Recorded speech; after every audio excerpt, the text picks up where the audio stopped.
প্রিয় দর্শক মন্ডলী, সাদর বন্দন। আশা করি সকলে কুশলে আছেন।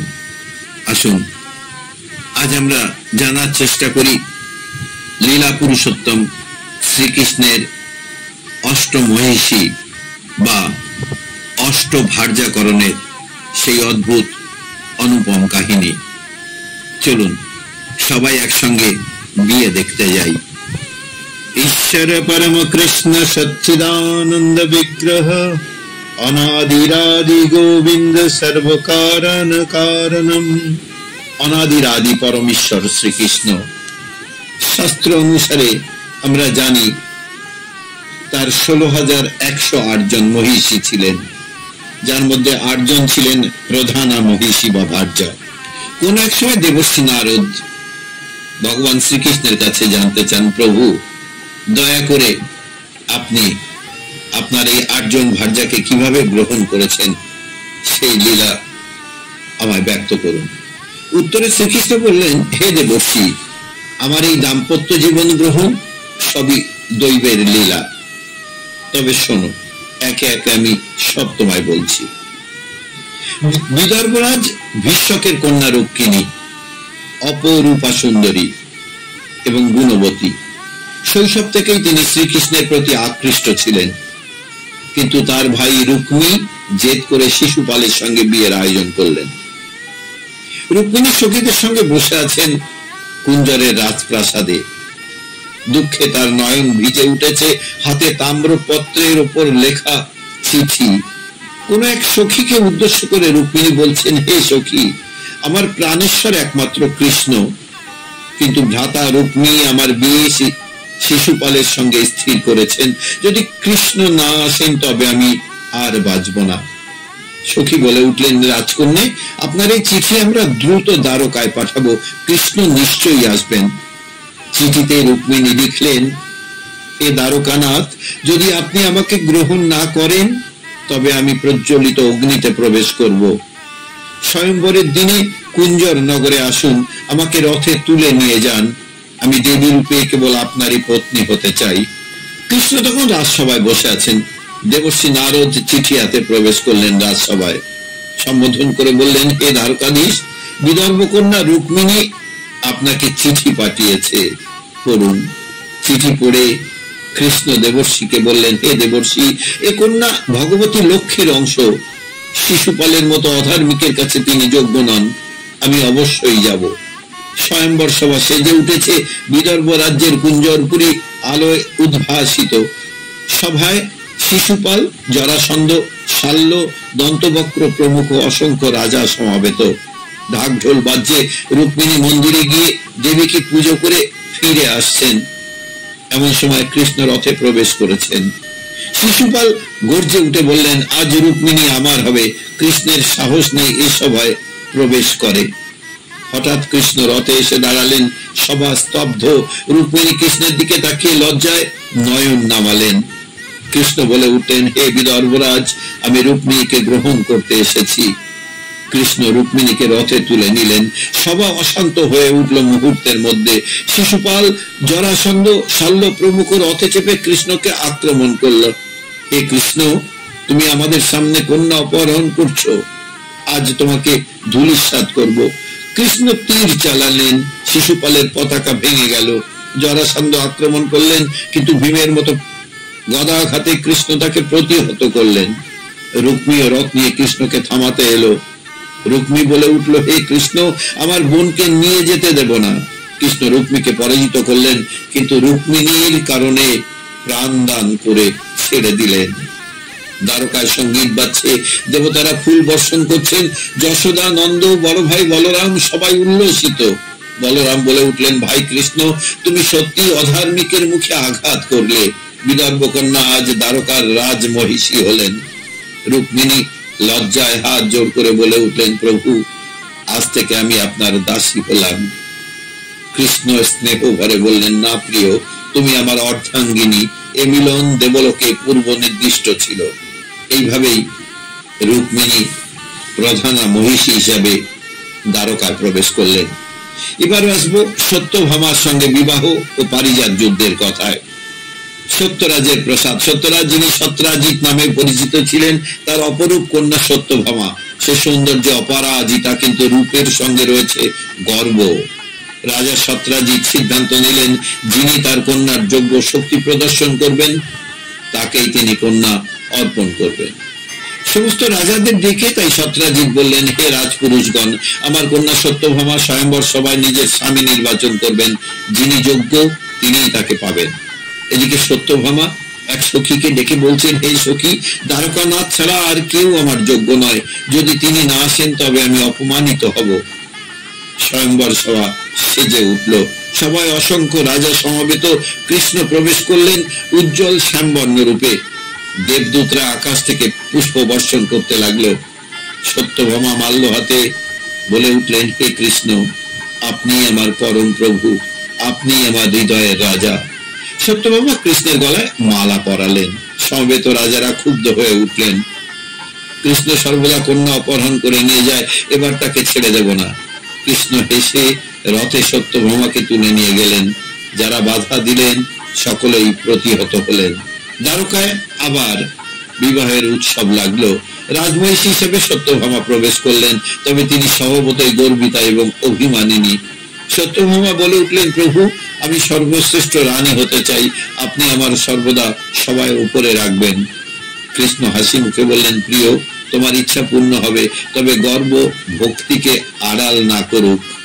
একদিন দেবলোকের নন্দন কাননে পারিজাত বৃক্ষে পারিজাত প্রস্ফুটিত হলো। নারদ ঋষি দ্বারকায় এসে সত্যভামার কাছে খবর দিলেন, হে মহিষী, দেবলোকে প্রস্ফুটিত পারিজাত বৃক্ষ অমর ফুল প্রদান করে, এমন ফুল পেলে আপনি সর্বশ্রেষ্ঠ রানী হবেন। সত্যভামা অভিমান ভরে কৃষ্ণের কাছে নিবেদন করলো, হে প্রভু, আমায় সেই পারিজাত ফুল এনে দিন। যদি সত্যি আমায় ভালোবাসেন তবে দেবলোকে গিয়ে তা নিয়ে আসুন। কৃষ্ণ সত্যভামাকে রথে নিয়ে দেবলোকের দিকে রওনা হলেন। দেবরাজ ইন্দ্র বাধা দিলেন। ইন্দ্র বলে উঠলেন, হে কৃষ্ণ, পারিজাত বৃক্ষ দেবলোকের ধন, তুমি তা নিয়ে যেতে পারো না। কৃষ্ণ বললেন, হে দেবরাজ, ভক্তের মনোরক্ষার জন্য আমি এসেছি। পারিজাত বৃক্ষ দেবী শক্তির প্রতীক, তা পৃথিবীতে স্থাপন করব। ভয়ঙ্কর যুদ্ধ শুরু হলো। বজ্র, তীর, গদার আঘাত। কৃষ্ণ সুদর্শন চক্র প্রয়োগ করলেন। ইন্দ্র পরাজিত হলেন। দেবরাজ ফুল ও বৃক্ষ প্রদান করলেন। কৃষ্ণ সত্যভামাকে পারিজাত বৃক্ষ প্রদান করলেন। বৃক্ষ রোপিত হলো দ্বারকার প্রাসাদে। সত্যভামা অপরিমিত আনন্দে ভরে উঠলেন। সত্যভামা বলে উঠলেন, হে প্রভু, এখন আমি সকল রানীর মধ্যে শ্রেষ্ঠ। কৃষ্ণ স্নিগ্ধ হাসি এসে বললেন, প্রিয়, আসল শ্রেষ্ঠত্ব গর্বে নয়, ভক্তিতে। পারিজাত বৃক্ষ ভক্তির সুগন্ধ বিলায়, তুমি তার যোগ্য। এবার আমরা জানবো তৃতীয় মহিষী জাম্ববতীর বিবাহের কাহিনী। সত্যভামার পিতা সত্যরাজিত রাজা কোন এক সময় সূর্যের উপাসনা করে সূর্যদেবের কাছ থেকে একটি সামন্তক মণি উপহার স্বরূপ পান। বলা হয়, এই মণি যে রাখবে তার রাজ্যে সমৃদ্ধি ও ধনভাণ্ডার বৃদ্ধি হবে। একদিন সেই মণি হারিয়ে গেল। গুজব উঠল, কৃষ্ণ এই মণি চুরি করেছে। হায় হায়, নিশ্চয়ই কৃষ্ণ এই মণি নিয়ে গেছে। আমার চরিত্র কলঙ্কিত হলো। সত্য প্রকাশ না হওয়া পর্যন্ত আমি দ্বারকায় ফিরব না, কৃষ্ণ দুঃখ ভরে বলে উঠলেন। এরপর কৃষ্ণ অনুসন্ধান করতে করতে বনে প্রবেশ করলেন। শুনলেন যে কোনো এক সিংহ সামন্তক মণি কেড়ে নিয়েছে। পরে সিংহকে এক ভাল্লুকরাজ জাম্ববান বধ করে মণি নিয়ে চলে গেছেন। কৃষ্ণ মনে মনে ভাবলেন, মণি জাম্ববানের কাছে আছে, এবার তার সম্মুখীন হতে হবে। জাম্ববানের গুহায় কৃষ্ণ প্রবেশ করলেন। ভাল্লুকরাজ রুদ্রবীর্যে ভয়ঙ্কর রূপে যুদ্ধ শুরু করলেন। 27 দিন ধরে যুদ্ধ চলল। গদা, মুষ্টিযুদ্ধ, পাথর নিক্ষেপ ইত্যাদি। কৃষ্ণের শরীর ক্লান্ত হলেও তিনি হাল ছাড়লেন না। জাম্ববান বলে উঠলেন, হে বীর, তোমার শক্তি সাধারণ নয়। আমি অনুভব করছি তুমি সেই রামচন্দ্র যার সঙ্গে লঙ্কায় আমি যুদ্ধ করেছিলাম। অবশেষে প্রণাম করে জাম্ববান আত্মসমর্পণ করলেন। জাম্ববান বললেন, হে নাথ, আপনি আমার প্রভু, এই সামন্তক মণি গ্রহণ করুন আর আমার কন্যা জাম্ববতীকে পত্নী রূপে স্বীকার করুন। কৃষ্ণ জাম্ববতীর বিবাহ সম্পন্ন হলো গুয়াতেই। পরে তারা দ্বারকায় প্রত্যাবর্তন করলেন। প্রজাগণ আনন্দে উল্লাস করলেন। জাম্ববতী লজ্জায় অবনত বদনে বললেন, প্রভু, আপনি আমার চিরকালীন আশ্রয়। কৃষ্ণ বললেন, প্রিয়, তুমি ভক্তির রূপ, আজ থেকে তুমি দ্বারকার মহিষী। এরপর চতুর্থ পত্নী কালিন্দীর বিবাহ। যমুনা তীরে তপস্যারত কালিন্দী সূর্যদেবের কন্যা কঠোর ব্রত পালন করছেন, প্রতিজ্ঞা করেছেন শুধু কৃষ্ণকেই স্বামী হিসেবে গ্রহণ করবেন। কালিন্দী চোখ বন্ধ করে প্রার্থনা করছেন করজোড়ে, হে প্রভু, আপনি যদি আমার হৃদয়ের আরাধ্য হন তবে আমাকে গ্রহণ করুন, অন্য কারোর জন্য আমি জন্মাইনি। কোন একদিন কৃষ্ণ এবং অর্জুন শিকার করতে করতে সেই নদীর তীরে পৌঁছলেন। তারা এক সোনায় আভাযুক্ত কুমারীকে দেখতে পেলেন। অর্জুন প্রশ্ন করলেন, প্রভু, এই কন্যা কে? কালিন্দী নম্র কণ্ঠে উত্তর দিলেন, আমি সূর্যকন্যা কালিন্দী। আমি সংকল্প করেছি কৃষ্ণ ব্যতীত অন্য কাউকে স্বামী রূপে গ্রহণ করব না। কৃষ্ণ হাসি মুখে কালিন্দীকে রথে তুলে নিলেন। দ্বারকায় গিয়ে মহা উৎসবের মধ্য দিয়ে বিবাহ সম্পন্ন হলো। কালিন্দী বলে উঠলেন, প্রভু, আপনার সেবাই আমার জীবন। প্রত্যুত্তরে কৃষ্ণ বললেন, প্রিয়, তোমার অটল ভক্তি তোমাকে আমার মহিষী করেছে। প্রিয় ভক্তমন্ডলী, এবার পঞ্চম মহিষী মিত্রবৃন্দার বিবাহ। মিত্রবৃন্দা রাজা জয়সেনের কন্যা ও কৃষ্ণের খুড়তুতো বোন। তিনি কৃষ্ণকে মনে মনে স্বামী হিসাবে বেছে নিয়েছিলেন সেই শৈশব থেকেই। স্বয়ম্বর সভা বসেছে। মিত্রবৃন্দা মালা হাতে মনে মনে ভাবছেন, আমার হৃদয় কৃষ্ণের জন্য নিবেদিত। তিনি কৃষ্ণের গলায় মালা পরাতে উদ্যত হলে রাজারা বাধা দিলেন। কৃষ্ণ দ্বিধা না করে মিত্রবৃন্দাকে রথে তুলে নিলেন। রাজারা আক্রমণ করলে কৃষ্ণ তাদের পরাজিত করলেন। কৃষ্ণ বললেন, যাকে আমি আমার পত্নী করেছি তাকে কেউ ছিনিয়ে নিতে পারবে না। দ্বারকায় আনন্দ উৎসবের মধ্য দিয়ে মিত্রবৃন্দার সঙ্গে কৃষ্ণের বিবাহ সম্পন্ন হলো। মিত্রবৃন্দা বললেন, প্রভু, আমি শৈশব থেকেই আপনাকে পূজা করেছি, আজ আমার পূজা পূর্ণ হলো।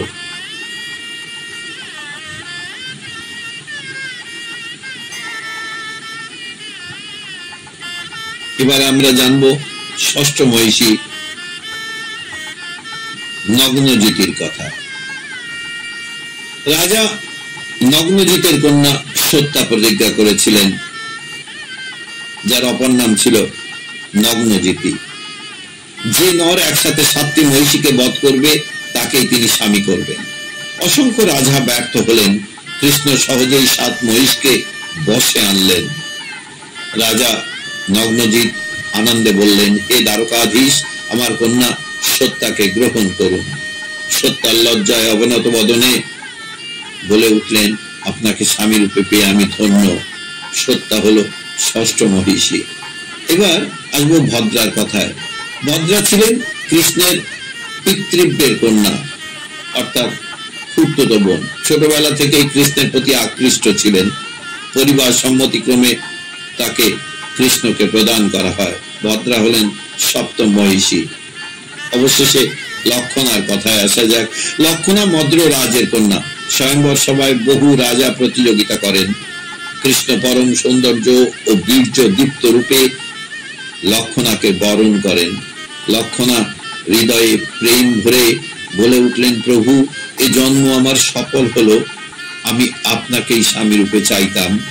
লক্ষণা হলেন অষ্টম মহিষী। এই 8 মহিষী কেবল মানবী নন, তারা আদি শক্তির অষ্টরূপ।